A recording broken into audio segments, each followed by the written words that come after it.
Bueno, voy a empezar, ¿vale? Soy Alejandro y hablar acerca de la osteoporosis en atención primaria.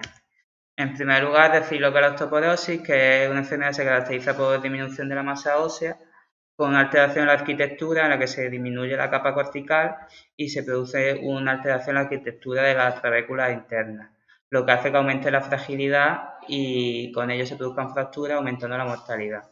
La osteoporosis la podemos diferenciar en dos tipos, la primaria idiopática, que es la más común, que se produce normalmente conforme avanza la edad de los pacientes, aunque es cierto que en mujeres se produce antes, muy relacionado con la menopausia, y se clasifica pues en juvenil, la posmenopáusica, la senil y la del embarazo.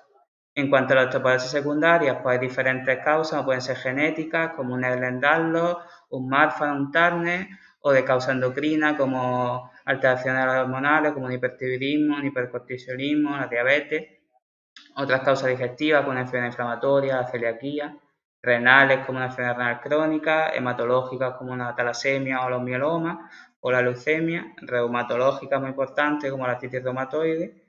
Farmacológicas, como el inhibidor de la aromatasa, el uso de antiepilépticos y sobre todo el uso de glucocorticoides de forma continua, y otras causas pueden ser el alcohol, la inmovilización o pacientes trasplantados.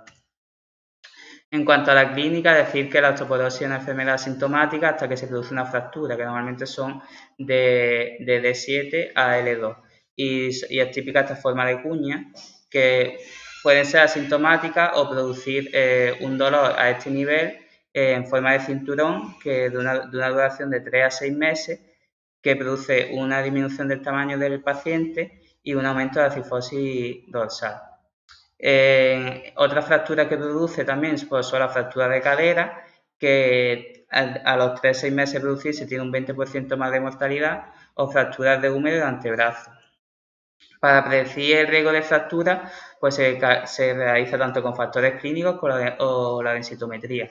En cuanto a factores clínicos de riesgo moderado, pues tenemos el sexo femenino, la menopausia precoz, una menorrea primaria o secundaria, un hipogonadismo masculino, el tabaquismo o el consumo de alcohol, enfermedades como las que mencioné antes que reducen la masa ósea, los fármacos que he dicho anteriormente, o trastornos relacionados tras una caída.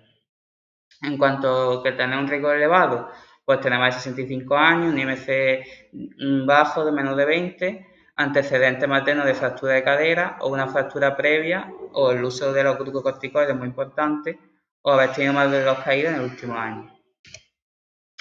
Después de hacer una historia clínica, una exploración, una radiografía y otras herramientas que nos informan sobre la predicción de tener esta fractura por osteoporosis. Una de ellas muy importante es la herramienta FRAC, que es un cuestionario que es de fácil acceso a Internet, en el que se hacen una serie de preguntas como la edad, el sexo, el peso, la estatura, si ha tenido una fractura previa, si los padres han tenido una fractura de cadera, si es fumador o toma corticoides, si tiene artritis reumatoide, una osteoporosis secundaria, como he dicho anteriormente, o si toma alcohol y si se ha hecho una densitometría. En función de los valores, pues tiene un alto riesgo de fractura si el FRA es mayor del 3% en el caso de ser de cadera, o en otros tipos de fracturas sería un FRA mayor del 10% si no se ha hecho una densitometría, o 7,5% si se la ha hecho. En la analítica, ¿qué deberíamos pedir para ver si un paciente puede tener una osteoporosis? Pues un hemograma, el calcio, el fosfato, la fosfatasa alcalina, un proteinograma, la transaminasa, estudio de función renal, ver la calciuria unida con la vitamina D y hormonas, como la PTH, la TSH, el cortisol en orina 24 horas, las hormonas sexuales, la triptasa o los anticuerpos anticontaminantes. Lo último que era que no se lo digo. El MRE es metabolismo renal, o sea, calcio, lo mismo que esto, igual calcio fosfato. Mira. En cuanto... ¿Qué, perdón? En cuanto a cuándo realizar una densitometría, que sigue siendo la prueba más importante para el diagnóstico de osteoporosis, pues se realiza, habría que realizarla en mujeres más de 65 años y varones más de 70, independiente de otros factores. Luego, mujeres perimenopáusicas o posmenopáusicas menores de 65 años y varones entre 50 o 60 que tengan los factores de riesgo que mencionaba al principio.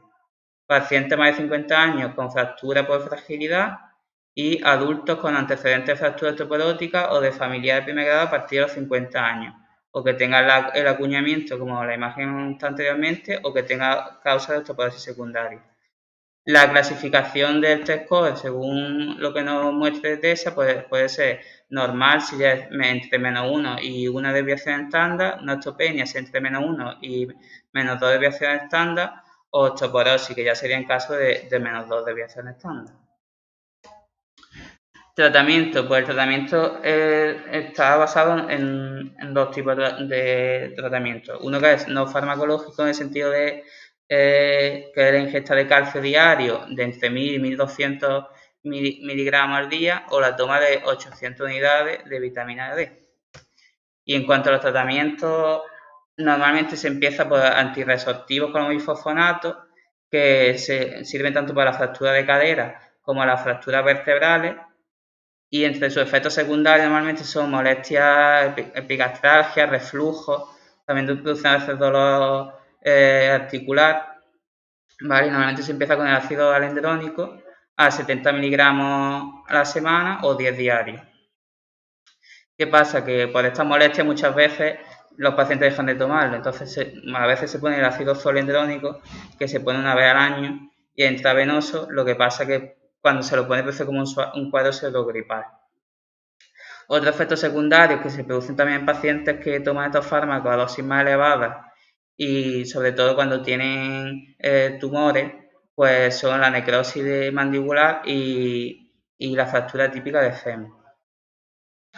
En caso de que el tratamiento con bifosfonato no vaya bien o tenga una enfermedad, porque estos fármacos también hay que ajustar la función renal. Entonces, en caso de que el paciente tenga una insuficiencia renal grave o unos factores de riesgo elevados de osteoporosis, se usa el denosumab, que este se pone subcutáneo cada 6 meses y tiene los mismos efectos secundarios y las mismas indicaciones que los bifosfonatos. En caso de no mejoría, pues se pone la teriparatida.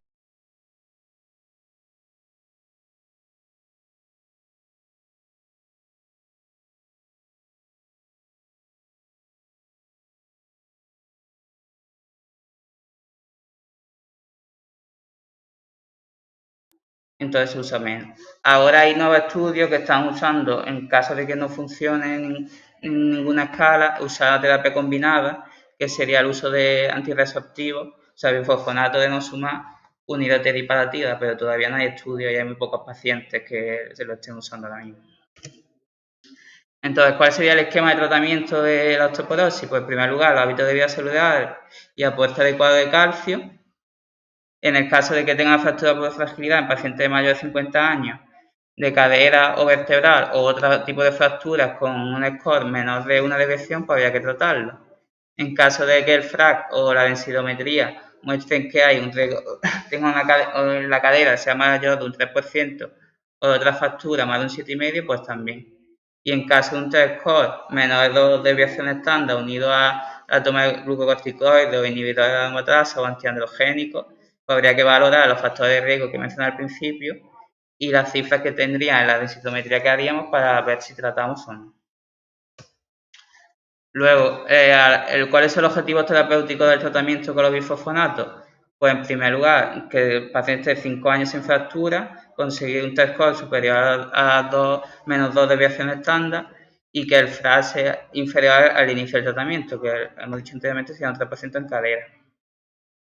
El paciente puede tener una especie de vacaciones terapéuticas en el sentido de dejar de tratar el fármaco, de tomar el fármaco, después de haber tomado 5 años de alendrónico o 3 de solendrónico, siempre y cuando que el test score de cadera sea superior a 2,5 y no haya habido fractura durante este periodo de tratamiento.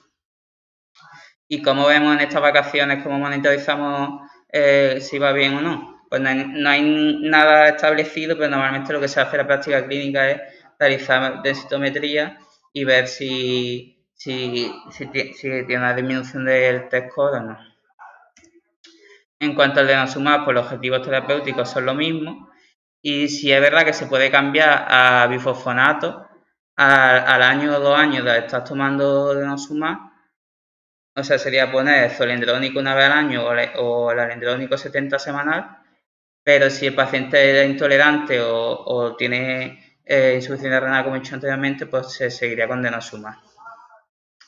Y no se cambiaría si el riesgo de fractura es alto, entonces tendría que completar 10 años con denosumab. Y para monitorizar, pues igual que he dicho anteriormente. Por tanto, las conclusiones que tenemos es que el conocimiento de esta patología es importante por su alta prevalencia, la importancia del conocimiento de las pruebas complementarias que hay que solicitar y el uso correcto de la farmacología y el trabajo multidisciplinar que haya entre la especialidad hospitalaria y nosotros en la atención primaria. Y listo. ¿Es de aquí, Ricky?